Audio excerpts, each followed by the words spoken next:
Pernah nggak sih ngerasa sibuk, tapi kok kayaknya nggak produktif? Udah kerja keras banget, tapi rasanya nggak ada kemajuan sama sekali. Kalau kamu ngerasa gitu, tenang, kamu nggak sendirian. Dalam beberapa menit ke depan, kita bakal coba bongkar kenapa masalahnya itu mungkin bukan karena kamu kurang usaha, tapi karena salah arah. Coba deh jujur, pernah nggak kamu ngerasa kayak hamster yang lari di roda?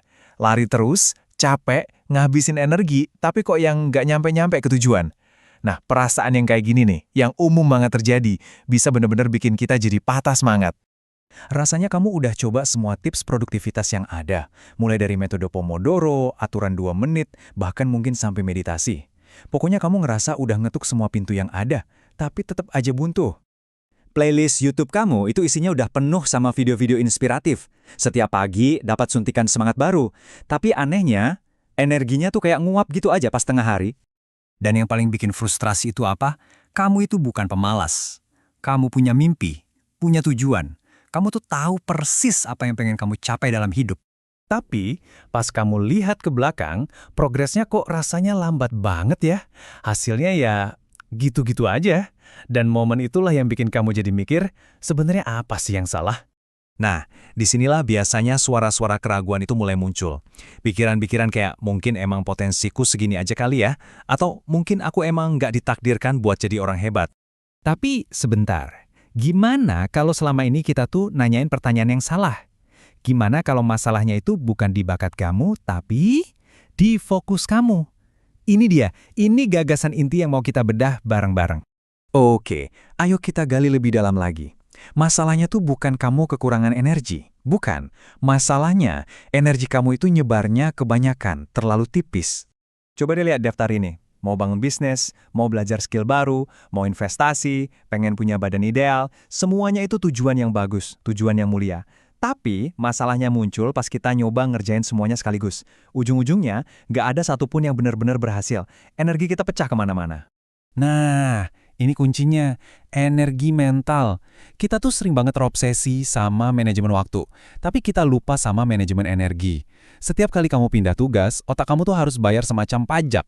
Dari mikirin bisnis, terus pindah ke mikirin olahraga, abis itu ke investasi. Setiap pindah fokus itu bener-bener nguras sumber daya mental kamu yang terbatas banget. Analogi ini ngegambarinya dengan pas banget. Coba bayangin energi kamu itu kayak selang air. Kalau kamu arahin ke satu titik, tekanannya kuat banget kan? Tapi kalau airnya kamu bagi ke 10 arah yang beda, kekuatannya langsung hilang. Cuma jadi percikan-percikan doang. Jadi bukan airnya yang kurang, tapi tekanannya yang nggak fokus. Sekarang, coba kita lihat deh, apa sih konsekuensi nyata dari energi yang nyebar kemana-mana ini? Ini tuh bukan cuma soal jadi gak efisien, tapi bisa jadi benar-benar ngerusak progres jangka panjang kamu. Ini nih, siklus yang mungkin familiar banget buat kamu. Kamu mulai sesuatu dengan semangat 45, seolah-olah lagi nanam pohon. Tapi kemudian, fase bosannya datang. Progresnya terasa lambat. Akhirnya, kamu cabut aja pohon itu dan pindah ke lahan lain buat nanam yang baru. Hasilnya, gak ada satu pohon pun yang sempat tumbuh tinggi dan berbuah. Ini dia kebenaran yang mungkin agak sulit diterima. Bergerak itu nggak selalu sama dengan maju. Kamu bisa aja sibuk banget seharian, tapi sebenarnya kamu nggak bergerak maju 1 senti pun ke arah tujuanmu. Nah, ini bedanya. Orang yang cuma sibuk itu selalu mulai dari nol lagi dan lagi. Mereka loncat dari satu hal ke hal lain, nggak pernah sempat ngebangun momentum. Beda sama orang yang beneran maju. Mereka itu setia di satu jalur. Mereka nggak mulai dari nol setiap bulan, tapi ngebangun di atas kemajuan yang udah mereka buat kemarin. Oke, kita udah bahas masalahnya panjang lebar. Sekarang, kita ngomongin solusinya. Kekuatan dari milih satu arah aja dan mendalaminya habis-habisan. Coba bayangin ini deh. 3 tahun, 1995 hari. Kira-kira apa yang bisa kamu capai kalau kamu mendedikasikan 3 tahun ke depan buat satu hal utama? Bukan berarti kamu nggak boleh ngelakuin hal lain ya, tapi ada satu gunung yang kamu putuskan buat didaki sampai puncak. Dalam 3 tahun, kamu bisa jadi ahli. Kamu bisa ngebangun sesuatu yang benar-benar solid. Ini sebenarnya rahasia simpel dari keunggulan. Orang-orang luar biasa itu bukan tahu sedikit tentang banyak hal. Mereka itu tahu banyak tentang satu hal. Mereka menggali lebih dalam, bukan lebih lebar. Tentu aja, fokus itu gak gampang. Butuh keberanian buat konsisten dan nolak semua godaan yang ada di kanan kiri. Kenapa sih fokus itu susah banget? Ya, karena 3 ketakutan ini.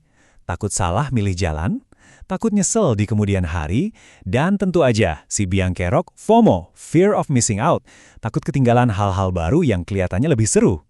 3 ketakutan inilah yang bikin kita pengennya buka semua pintu, tapi akhirnya nggak pernah benar-benar jalan ngelewatin satu pintu pun. Oke, sebagai penutup, ayo kita lakuin satu latihan simple buat dapetin kejelasan dan nentuin arah kita. Sekarang, saya mau kamu bener-bener mikirin ini. Coba heningkan semua suara di kepala kamu. Kalau selama 12 bulan ke depan, kamu cuma boleh fokus ke satu hal aja untuk bisa bikin kemajuan terbesar dalam hidupmu, kira-kira apa itu? Ambil pulpen, atau buka aplikasi Notes di HP kamu. Tulis satu hal itu. Satu aja ya, bukan 2, bukan 3, cuma 1. Nah, inilah titik awal dari kekuatan fokus kamu. Hal-hal yang lain itu bukan berarti dibuang, tapi cuma diprioritaskan untuk nanti.